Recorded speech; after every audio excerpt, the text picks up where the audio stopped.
je voudrais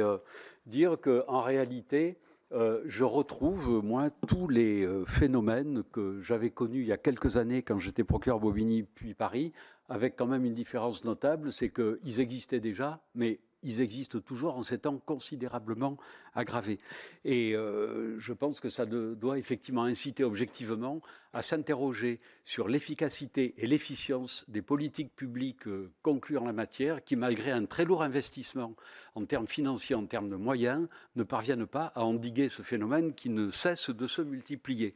Aujourd'hui, il y a donc du trafic de stupéfiants partout. Je vais faire état d'une réflexion que je me faisais souvent quand j'étais au Conseil supérieur de la magistrature, et de ma surprise lorsque j'ai vu à plusieurs reprises des procureurs qui étaient proposés pour exercer des fonctions dans des zones rurales et dans des petits tribunaux, je pense notamment, pour ne pas les nommer, à Aurillac ou à Brive,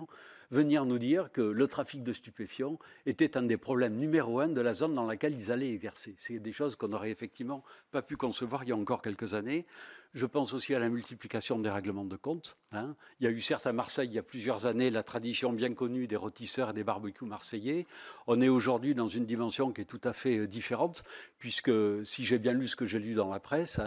je n'ai plus les mêmes sources aujourd'hui, 40% de règlements de compte aujourd'hui, avec une spécificité, je pense, qui signe aussi la métastase du phénomène, c'est que ce qui était avant circonscrit dans des zones urbaines et dans des conurbations urbaines assez étendues, du type Marseille, Lyon, Grenoble ou Paris, touche aujourd'hui des villes de moyenne, voire de petite importance. Je prends pour exemple Nîmes,